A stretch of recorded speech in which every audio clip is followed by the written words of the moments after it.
Welcome to Last Case, the disappearance of Amanda Kane. Now, I found this game in a weird way. I found this game on a Tumblr post of a blog that just posted pictures of games. So I decided, I'll look it up. Looks cool. This game is weird. It should only need one video, but I guess here we go.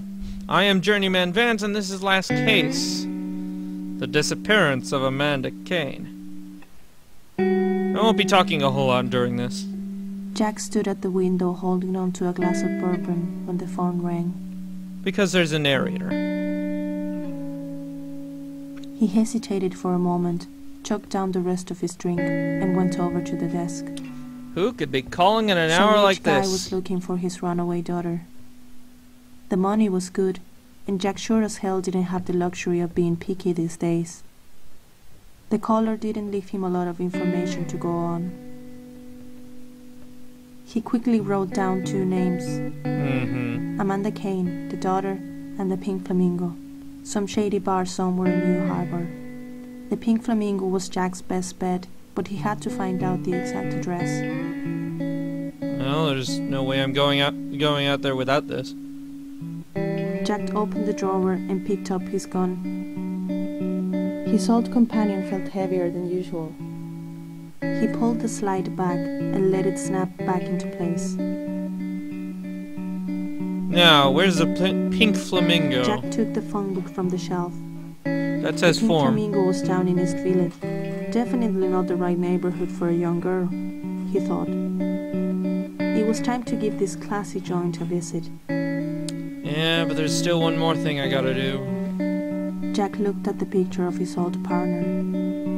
It was his morbid little ritual before each new case. A reminder that you can't cheat death. Time to head out. Jack opened the door and stepped out of his office. Next stop, the Pink Flamingo. The Pink Flamingo. The streets were quiet. Maybe it was the calm before the storm. Jack was soon to find out. Hopefully not. Let's get this done quick and easy.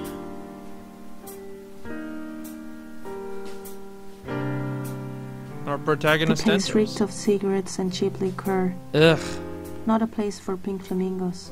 Maybe the owner was a bird lover, Jack thought. Not my kind of Two guys place. were sitting in a corner having a heated discussion about last night's game. Another was passed out on one of the tables.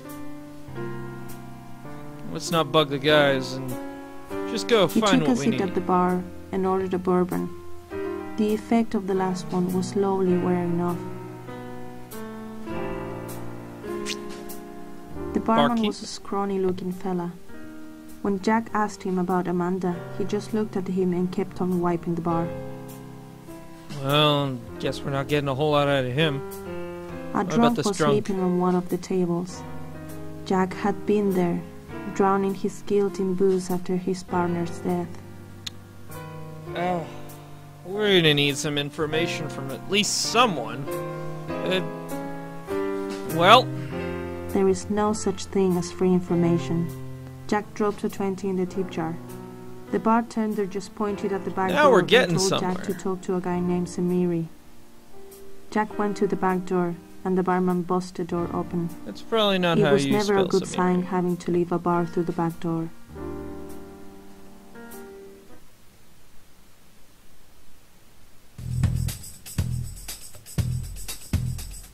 Kicking music. Samiri was fixing an old van that was parked in an alley behind the Pink Flamingo. The volume on the van's radio was maxed out. Far too loud. Hey, Jack Samiri! shouted his name, but received no response. Samiri couldn't hear him over the loud music that was coming from the van's radio. Come on, man! I don't want to be here just as Jack much as you went do. over and turned the music off. Well, Samiri came out onto the van. that's assuming told that you Jack don't to want please to. off and went back under. Come on, man. A little annoyed, Jack made another attempt to start a conversation. Once again, Samiri turned him down and told him to fuck off. Alright, you're getting on my nerves, man. Jack was tired of playing games. He kicked the van as hard as he could. The Jack lifter holding up the van almost jumped out of place. He now had Samiri's full attention. He came out under the van. This time, alright, man. Whoa! He's got a pipe. He was screaming something about drugs and a payment for a guy named Fuentes. Look, guy. Can't click the truck anymore. Jack raised his gun and asked Samiri to be so kind as to put the pipe down. He made clear that he wasn't there because of Mr. Fuentes. After a, for the most part, polite conversation, Jack had all the information he needed. That's more like it. People become really chatty as soon as someone holds a gun to their face. Jack was done there and went back to his car. Amanda and her boyfriend Trevor were on the run from her father. They had cleared out one of his accounts and had taken off.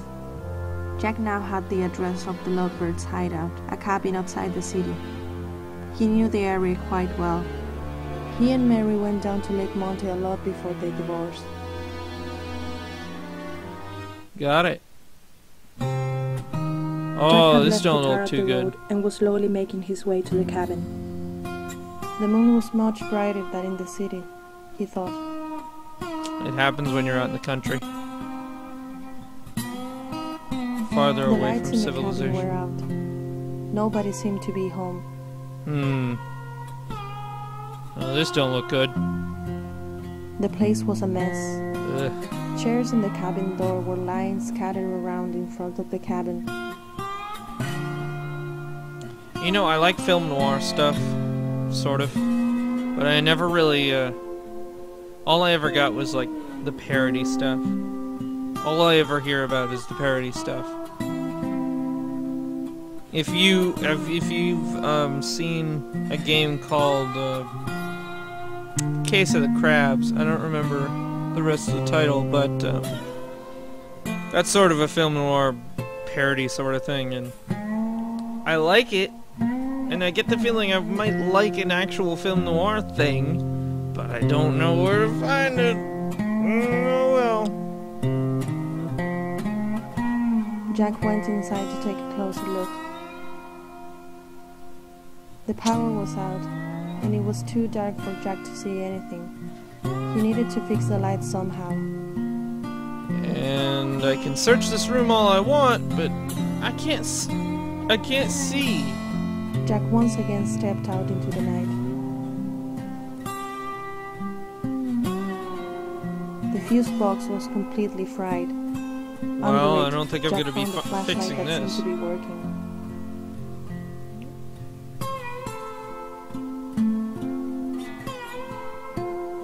The place was a mess. Chairs in the cabin door were lying Okay, you can't skip dialogue. of the cabin. I'm not entirely sure what happens when you meet up with Samiri without finding the gun. If you can do that. Jack went inside to take a closer look. Jack was looking around the cabin. It became clear to him that they must have left in a hurry. Maybe Samiri had tipped them off. A strange green light was coming through the windows. Most of the furniture was starting to float in mid-air. Jack reached for his gun and ran outside. Jack couldn't hear a sound. That's the weirdest part. The green light was pulling him. Okay, maybe that's the weirdest part. He was floating over the cabin when he lost consciousness.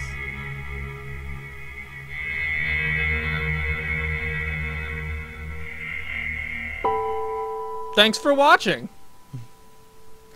No, seriously, that's literally the end of the game. I'm not kidding. So, we go on a wild goose chase to find a woman we never even see, and then get abducted by aliens. From the office to the Pink Flamingo, to some cabin out in the countryside and into a spaceship. As I said, I don't know where it leads you at if you go to Samiri without like getting the gun in Jack's room. I think it's Jack. I've already forgotten. His name was so generic. Literally, I just played this like 5 minutes ago and beat it, and I was like, that's it? I can't even click anything. I have to leave the window in order to close it. And I can't do that currently. I can only do that by like pressing the Windows key, which opens the start menu. But it's a game. It's certainly an interesting game. You know, I saw my cursor for a second.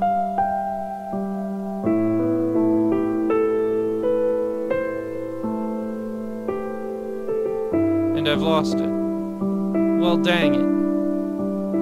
I guess I'll leave it there for a minute. So, maybe I'll just do some videos on some games that I find. Who knows?